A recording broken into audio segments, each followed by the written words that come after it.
This is a great video. I highly recommend it. Okay. We need to talk. It. We've grown apart these last few years. It's not you, it's Mississippi. It's Mississippi. Pew Research reports that over Good to see at least a handful of us left is making bank. Keep up the great work. Someone has to beat MAGA because corporate dem sure or not. What?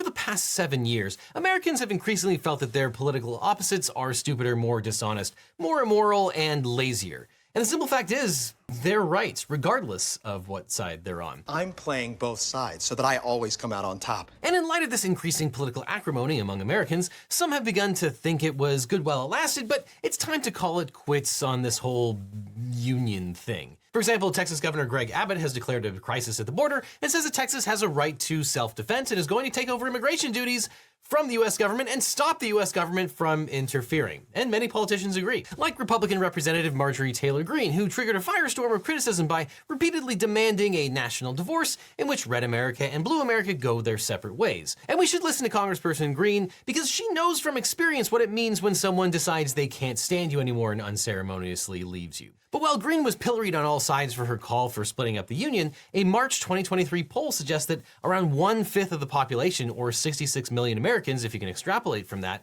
are amenable to a national divorce. Looks like the 250-year itch is real. And even soon-to-be also-ran Nikki Haley is on tape claiming the Constitution allows states to secede. Do you believe that the states of the United States have the right to secede from the Union? I think that they do. I mean, the Constitution says that. And admittedly, these numbers are alarming, though it's unclear to what extent it reflects a sincere desire to break up the union as opposed to a way to register their displeasure that the person you didn't vote for became president.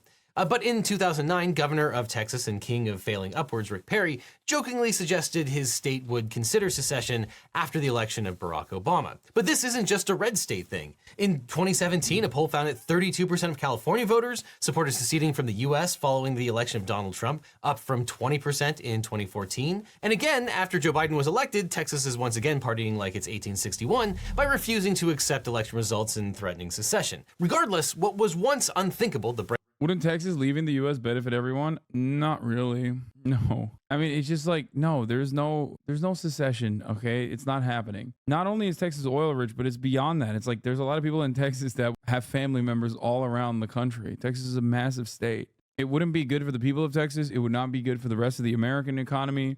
It's ridiculous. Breakup of the United States has become a real issue we can no longer treat as a mere hypothetical.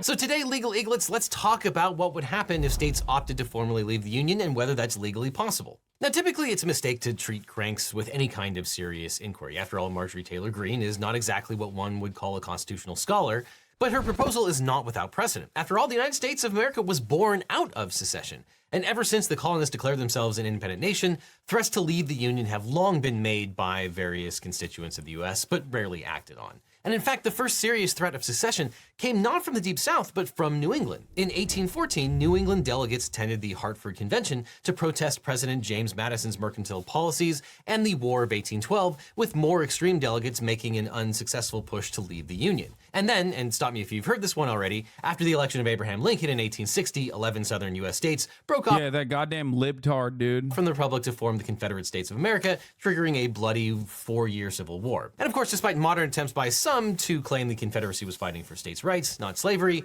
we know that that's pretty much false. How do we know? Well, for one, the majority of the states explicitly wrote in their declaration. Yeah, it's so funny that reactionary whitewashing of history is always the same. It's like Israel is such a perfect prescient demonstration of that same principle, because Israel will be like, oh, dude, we're the indigenous population, actually. And it's like, well, okay, but in its founding, like the founders openly were like, we're doing colonialism. We are a colonial power. The people that are here, the indigenous population, do not like that we are a colonial power. It is going to cause problems. We must kill them. Okay, we got to figure out a way to expel them, either by force or just in general. We got to do that. So why are you lying about it now? They just, you said it openly, right? And it's the same principle behind like Confederates trying to whitewash the Civil War and be like, actually, it was about states' rights. States' rights for what? For what? What did the states want to do differently? What do they want to do differently? They wrote it down. It's just like they wrote it. It's there. It's so stupid.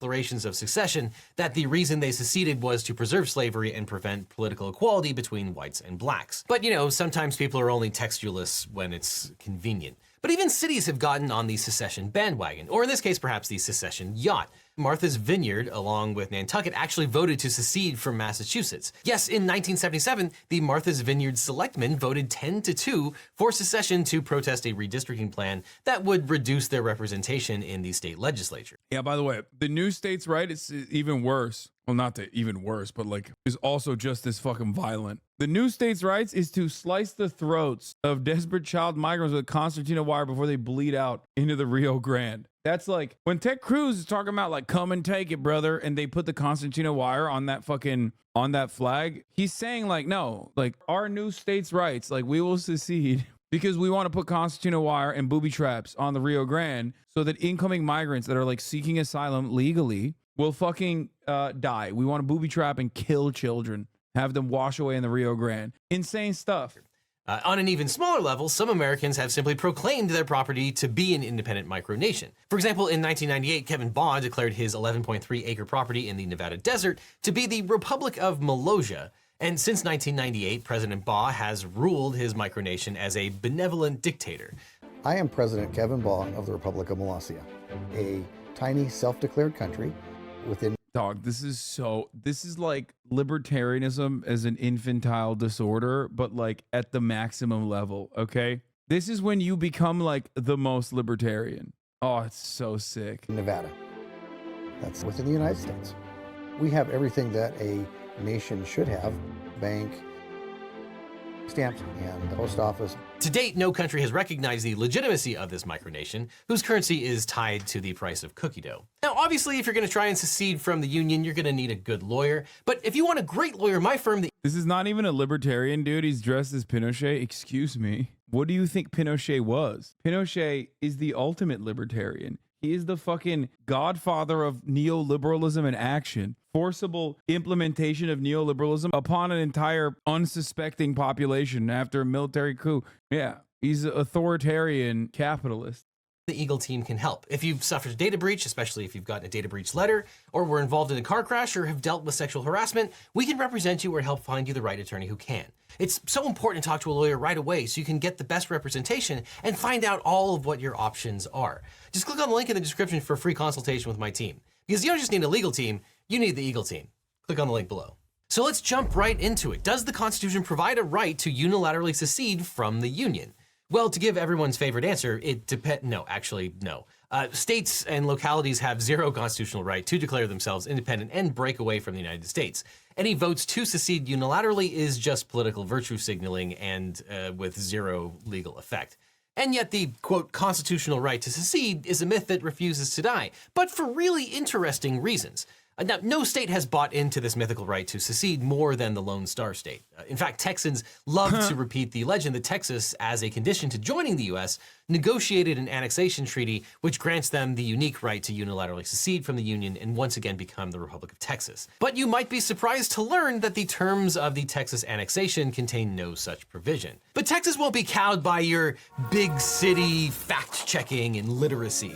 As a result, the state's conservative leader. Damn, dude, he's hammering. What the fuck? This is the most legal eagle is like straight ripped into a fucking American state, okay? Leaders continue to falsely proclaim a right to secede. In June of 2022, Texas Republicans were once again whistling Dixie by adding to its party platform that Texas retains the right to secede from the United States, declaring a right to nullify the federal laws they don't like under the 10th Amendment, and urging the Texas legislature to pass a referendum to determine whether or not the state of Texas should reassert its status as an independent nation. And in March of 2023, Texas State Representative Brian Slayton introduced a bill to put said referendum on the November 2023 ballot. And just in time for the 2024 election, the Texas Supreme Court declined to take up a case from a conservative group that wanted to add Texas secession to this year's presidential primary ballot. But that raises the question, on what legal grounds do some Texans claim the state has a right to secede? Well, according to Daniel Miller, the president of the pro-secession Texas Nationalist Movement, Texas Yeah, you're right. That's true. The Republicans claim to be patriots and they insult America constantly. January 6th and this. Hello. Also, hyping up cessationist terrorists. It's like the most un-American thing you can do. Constantly claiming that you want to secede from the United States of America is the least patriotic thing on the planet. Okay? If the American federal government had a fraction of the fucking balls that we believe it has, you would be turning Texas into Xinjiang, okay? Constant round-the-clock surveillance on every separationist Texan, okay? Literally one party loyalist member per family. I'm talking, we are sending Will Stancil into the homes of every suburban fascist, okay? Any kind of small business tyrant is going to get a Democratic Party loyalist to sit in their homes, okay? Pop, pop, pop. Are you talking about secession? Guess what, dude? Oh, you want to secede? How about you see the inside of this re-education camp? Boom. Rip its guts out, re-fucking build it as a goddamn amusement park for everyone else to come and enjoy the beautiful culture of Texas. That's what I'm advocating for, okay? Think about that. Re-education camps for all the hogs in Texas that want to secede. No more separationist bullshit, okay? Texas has an implied right to secede because the Constitution doesn't say it can't. Article 1, Section 10 of the U.S. Constitution lists everything states are forbidden from doing. Guess what's not in there? Withdrawing. In addition, Miller claims that the 10th Amendment, which says that the federal government only has power spelled out in the Constitution or not delegated by the states, means that states can choose to leave. Now, this argument isn't completely insane. There is a canon of construction that allows you to interpret contracts or statutes by what is included. Specifically, it's based on the Latin phrase is justum generis, which means the company keeps. If you create a list of things and something is not included in that list, then you can assume that it was not meant to be included in that list. That being said, the argument is also similar to the one used in the movie. This chatter is right, dude. It's the Airbud defense. Nothing in the rule book that says a dog can't play basketball. Oh, he's saying it literally. Oh no. Airbud. Basically, there's nothing in the Constitution that says you can't secede from the United States or that a dog can't play basketball. Oh my Find God. anything in there that says a dog can't play. He's right. Ain't no rule said the dog can't play basketball. So I wouldn't necessarily hang my hat on that argument. Most likely, Airbud would be able to secede before Texas. Especially because legal scholars and constitutional experts seem to overwhelmingly agree that the US Constitution does not allow for secession. For example, Stanford Levison, who is a law professor at the University of Texas, Austin, said that, quote, almost no lawyer would take that argument seriously. I do believe it is viewed as a closed question. And courts that have weighed in on the issues of secession have always shown. Yeah, because all lawyers are libtards, brother. What do you mean? What's the highest likelihood that you will become a liberal? Education. In order to become a lawyer, I'm pretty sure you need to go to get undergraduate degree at homosexual Marxist university, okay? And then on top of that, you got to go to law school. That's two different schools. Think about it. Shot them down. In 2010, Alaska's Supreme Court ruled that secession was illegal, and thus an initiative putting the question to a vote could not be placed on the ballot. So any effort to put a matter on the ballot in Texas would likely not be constitutional either. Even the late Supreme Court Justice Antonin Scalia, who followed a strict form of constitutional interpretation dubbed originalism, said that there's no legal basis for secession. And we learned Scalia's views on this matter in a quite unusual way. Back in 2006, legally minded screenwriter Daniel Turkowitz wrote a letter to all 9 Supreme Court justices for advice on a farcical script he was writing in which Maine secedes from the US and joins Canada, leading to a climactic showdown at the Supreme Court. Scalia was the only justice to provide a substantive response to Turkowitz, and the late justice was unequivocal. Quote, to begin with, The U.S. is a fairly strong federation. Secession is absolutely illegal and will be met with the full force of the American military as we decided by USA versus CSA. 1861, 1865. States cannot conduct for poll. States cannot interfere in interstate commerce. While the EU is a pretty weak one. Yes. States cannot secede. We will claw back at any given foreign policy. The answer is clear. If there was any constitutional issue resolved by the Civil War, it is that there is no right to secede. Hence, in the Pledge of Allegiance, one nation, indivisible. The justice also explained why a secession case would never end up before the Supreme Court. Quote, I find it difficult to envision who the parties to this lawsuit might be. Is the state suing the United States for a declaratory judgment? But the United States cannot be sued without its consent, and it has not consented to this sort of suit. I am sure that poetic license can overcome all that, but you do not need legal advice for that. Good luck with your screenplay. And although the Supreme Court has never heard a direct secession case, it did address the question indirectly in 1869, and once again, it involves Texas. The Supreme Court case of Texas versus White centered on the cash-strapped state selling U.S. Treasury bonds to help finance its war with the Union.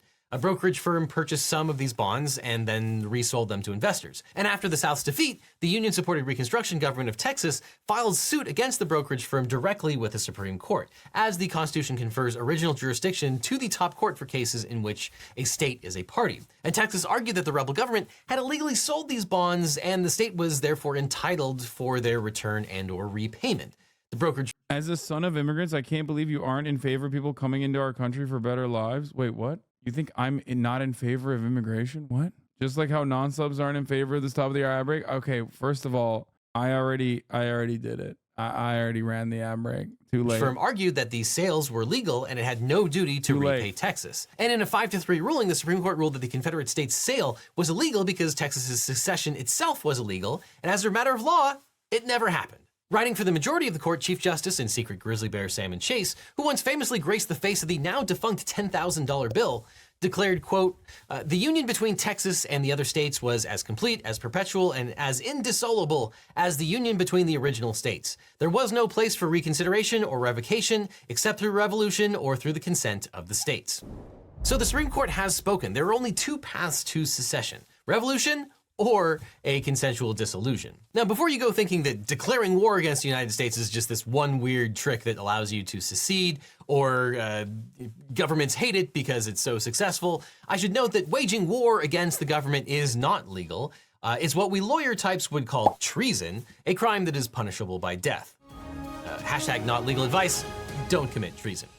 Also, seceding by force, even unsuccessfully, or especially unsuccessfully, will typically result in a high body count. And during the Civil War, about 620,000 people, or 2% of the nation's total population, were killed. So unless you're jazzing to murder thousands, if not millions, of your friends and neighbors, spend decades in prison for sedition, or get executed for treason, revolution is probably not the ideal secession path. In fairness, that would be the most Texas thing that you could do.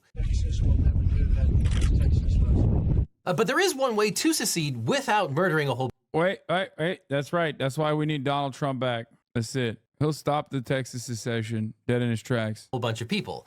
The states and the federal government consent to your secession. Now, of course, some states already act like their own independent nations and have the wealth to back that up. If California and Texas were their own countries, they would be the 5th and 10th largest economies in the world by GDP, respectively. And if one state leaves, it's easy to. Yeah, you hear that, Texans? Know your goddamn place, okay? You're fucking the 10th largest economy. California's the 5th largest economy, okay? Suck it. Imagine the domino effect of mass exodus of red and or blue states. So what would a consensual breakup between one or more states look like? Well, in a December 2022 article for the New Republic, Bryn Tannehill, a former naval aviator and a senior defense analyst, gamed out what a divided United States of America might actually look like. In the piece, Tannehill, who outlined scenarios for what she referred to as a soft secession and hard secession, which she described as akin to a separation versus a messy divorce, respectively. In Tannehill's view, a soft secession could look like the 56-nation British Commonwealth, where nations like New Zealand, Canada, and Australia technically owe allegiance to the crown, but in practice, they're all their own sovereign nations, and the monarch's role is entirely ceremonial.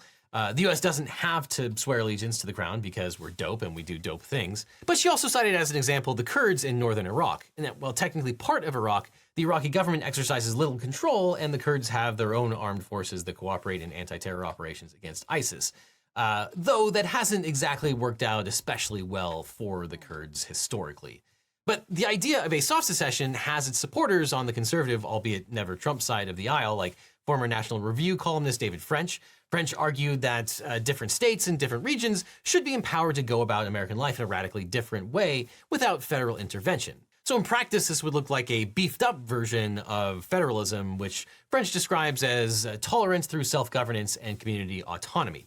In the system, more power would be delegated to the states, while the federal government takes a hands-off approach to let the laboratories of democracy chart their own paths. So in theory, this type of soft secession would have the benefit of preserving the Union and America's global power in a troubled world, while leaving open the possibility of reconciliation. But that would also require Americans tolerating policies without a federal floor of rights and or protections that many would find detestable and unacceptable, including dissenting citizens within said states. But Tannehill argues that a hard secession is a more dangerous proposition. Quote, this would involve a clean break. No more ostensible allegiance to a government in Washington, simply regions breaking off and forming their own countries based on common culture, religion, ethnicity, and regional identity. I am not in favor of any kind of balkanization, okay? I believe in a strong, centralized government that will command the economy to American prosperity, okay? After our 100 years of humiliation in the United States of America, it is now time. Do you understand me? It is now time that we will rise up from the ashes of this fascist America KKK dystopia and create the next American prosperity generation, okay? It's gonna happen. The people yearn for balkanization? No. According to Tannehill, a hard secession could take many forms. It could be like the outcome of the fall of the... Well said, Chairman Hasan. No. General Secretary of the People's Republic of United States, the People's Republic of America, Taylor Kelsey Swift. Soviet Union in 1991, which triggered an economic collapse and a huge decrease in life expectancy, not to mention the matter of nuclear United Socialist States of America. Materials being scattered across successor states. Tannehill also cites to the fall of Yugoslavia in the 90s, which resulted in a decade of civil war and genocide. Or it could be like Taiwan and China, a decades-long cold armed standoff. But apart from the legality or illegality of the whole situation, a national divorce, even a consensual one, would be an absolute bureaucratic nightmare with a ton of unanswered questions. Like, how would the national debt be divided? What happens to all the money paid into federal programs like Social Security and Medicare for those leaving the U.S.? What do we do with federal assets like the gold fort at Fort Knox or the U.S. military bases? And for that matter, what happens to the U.S. military itself? And the nukes? Dibs on the nukes. Yeah, I'm sure this will work out just fine. In short, yes, theoretically, you could break up the United States through mutual consent, but only at great personal, economic, and political costs. There are just so many complicated issues to resolve, even with a mutual separation, not to mention that America's standing in the world would immediately and permanently be diminished. And even if the initial separation were peaceful, which I kind of doubt, there would be years of disputes from trade and redrawing borders. And as history has shown regarding boundary disputes, there's no guarantee that we wouldn't break out into an all-out bloody second civil war. So I know we've all been fussing and feuding, but let's just take a breath and remember, as Americans, we have more in common. It's so funny to think that like Texas wouldn't be immediately and permanently annexed and reoccupied in like any kind of cessation. Like Texas can act like they would be able to withstand the entire might of the US military, but there is 0% chance. Like it would just be ridiculous. It would be so ridiculous. Either by US or Mexico. No, I don't think like, I mean, even Mexico could maybe try and take a piece, but ultimately the American federal government would take it back by force. And then all the Texans would technically lose all of their rights and liberties under the permanent annexation of the United Socialist States of America. Yeah, people are like, oh, Mexico would take over. Yeah, bro, there would Texas would become cartel land, okay? All of the gravy seals that fantasize about like home invasions would finally be able to experience that, you know? Common than what divides us and find a way to work through our issues together, at least until the kids go to college. And it looks like a frightening number of states are going along with the plan to give the middle finger to the federal government. That didn't work out so well last time. So, Marjorie, stop trying to make secession happen. It's not going to happen. Instead, let's just all take a breath and remember, as Americans, we have more in common than divides us and find a way to work through our issues together, at least until the kids go to college. And if you're looking... Shit, I just realized, dude, Alveus is in Texas. No! Winnie the Moo! Winnie the Moo! I'd have to save her. I'd have to save her personally. Texas is no longer allowed to secede. La, la, la.